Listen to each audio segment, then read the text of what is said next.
आज के दिन भारत की कुल आबादी 146 करोड़ के आसपास है और उस 46 करोड़ में से 70 से 72% ऐसी आबादी है जिनकी उम्र 18 वर्ष या उससे अधिक है। और इस हिसाब से यदि कैलकुलेट किया जाए तो ये कुल आबादी करीब 100 करोड़ के आसपास आती है। 2023 के डेटा के अनुसार हिंदुस्तान में 1000 एडल्ट पे जो बैंक में डिपॉजिट खातों की संख्या है वो 2532 खाते हैं। यानी एक एडल्ट का एवरेज खाता जो है 2.53 अकाउंट्स हैं। ये अकाउंट्स केवल डिपॉजिट अकाउंट्स हैं, यानी जमा खाता है।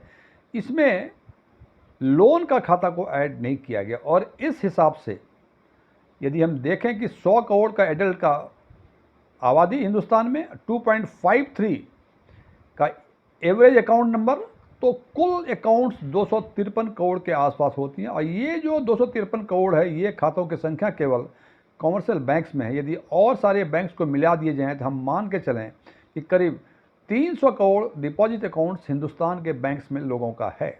आबादी कुल 100 करोड़ और खातों की संख्या 300 करोड़ के आसपास। अब सवाल ये है कि जब आपका खाता किसी पर्टिकुलर बैंक में है तो निश्चित रूप से कुछ न कुछ कम या अधिक पैसे होंगे।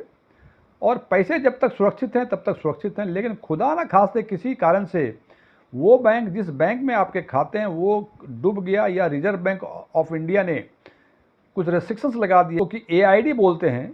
एआईडी का मतलब ऑल इंक्लूसिव डायरेक्शंस। हालांकि ये एक टेक्निकल टर्म्स लग रहा है, तो सीधे साफ शब्दों में रिजर्व बैंक ऑफ इंडिया जो कुछ बैंक में किसी भी कारण से रेस्ट्रिक्शन लगा सकते हैं, वो लगा सकते हैं कि या तो बैंक से विड्रॉल पे फुल्ली या पार्शली रेस्ट्रिक्ट कर दे, या हो सकता है कि लोन देने के लिए मना कर दे, या कुछ और भी रेस्ट्रिक्शन लगा सकते हैं। और यदि फुल्ली या पार्शली डिपॉजिट विड्रॉ करने पे लिमिट लगा दे रिजर्व बैंक ऑफ इंडिया और एआईडी में बैंक आ जाए तो आपके पैसों का हश्र क्या होगा जो आपने उन खातों में जमा कराए थे। आज की चर्चा में हम इन्हीं बिंदुओं पर बात करेंगे। मैं डीएम झा, आप देख रहे हैं स्टोन टैक्समैन चैनल। यदि इस वीडियो से आपको कोई नई जानकारी मिली हो या आपको ये वीडियो पसंद आया हो, इसको लाइक करें, अपने फ्रेंड्स के साथ शेयर करें, कमेंट बॉक्स में जाके यस लिखें। और यदि लगे कि इस वीडियो में ऐसी कोई जानकारी नहीं है जो आपको नहीं पता था पहले से, या आपको ये वीडियो पसंद नहीं आया हो, कमेंट बॉक्स में जाके नो लिखें। यदि आपकी रुचि बैंकिंग, इन्वेस्टमेंट, खासकर म्यूचुअल फंड इन्वेस्टमेंट और डायरेक्ट टैक्सेशन में है और आपने अभी तक मेरे चैनल को सब्सक्राइब नहीं किया है, तो आप मेरे चैनल को सब्सक्राइब करें और ऑल बटन को क्लिक करें ताकि मेरे सभी नए वीडियो की नोटिफिकेशन आपको लगातार मिलती रहे।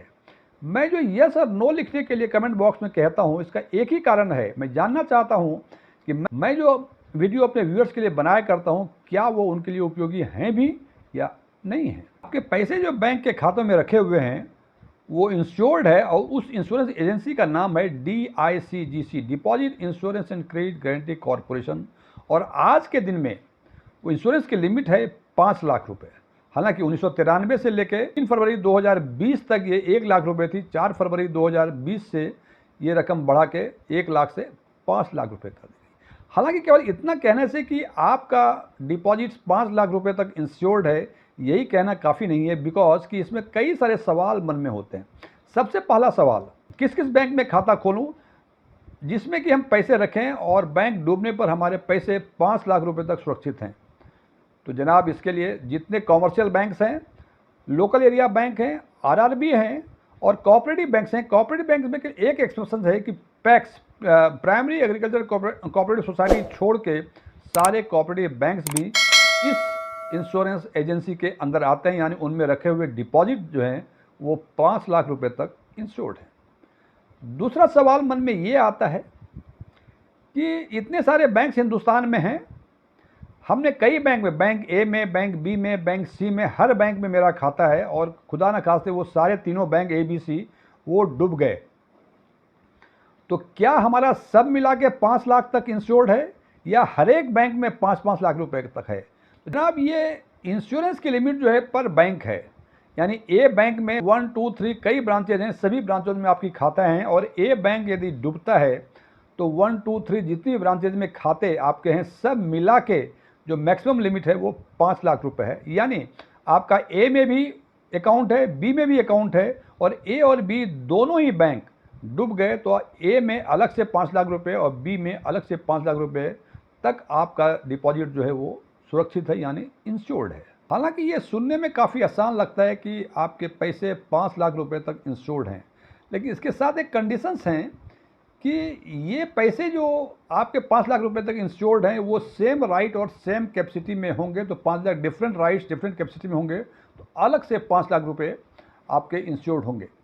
उदाहरण के तौर पे आप मिस्टर ए हैं, आपका एक खाता है, आप किसी पार्टनरशिप में पार्टनर हैं तो इसकी राइट्स और कैपेसिटी अलग हो गई।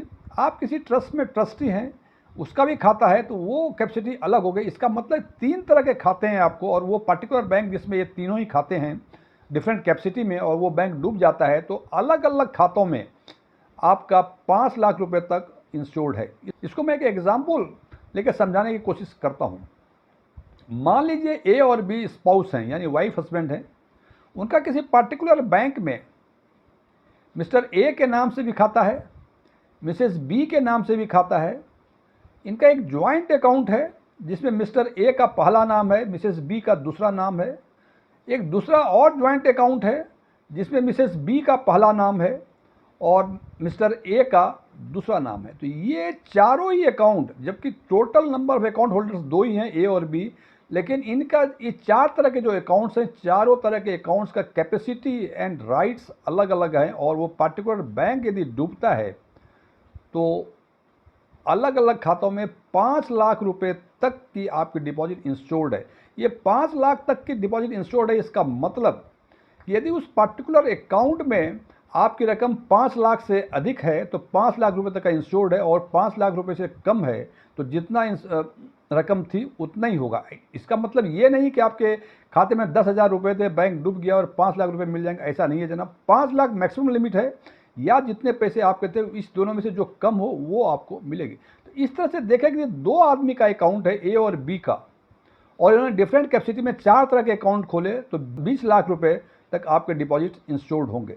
यही एग्जाम्पल यदि लेके मैं चलूँ कि ए बी सी 3 इंडिविजुअल्स हैं, एक ही फैमिली के हैं, और इन लोगों का खाता आपस में भी इंडिविजुअल भी खोला हुआ है और ज्वाइंट भी खोला हुआ है। इस हिसाब से हम देखते हैं कि एक खाता ए के नाम है, दूसरा खाता बी के नाम है, तीसरा खाता सी के नाम है। ज्वाइंट अकाउंट है पहले ए और बी में, तो ए बी एक खाता है, बी ए दूसरा खाता है, ए सी तीसरा खाता है, फिर बी और सी का खाता ज्वाइंट अकाउंट है, बी सी सी ए सी बी, ये 2-2 का अकाउंट इतने बन गए। अब तीनों का यदि ज्वाइंट अकाउंट हो तो पहला ज्वाइंट अकाउंट होगा ए बी सी, दूसरा होगा ए सी बी, तीसरा होगा बी ए सी। इस हिसाब से हम देखते हैं कि इंडिविजुअल्स 3 ही हैं, लेकिन इनके डिफरेंट राइट्स और डिफरेंट कैपेसिटी में कुल 15 खाते खुल सकते हैं।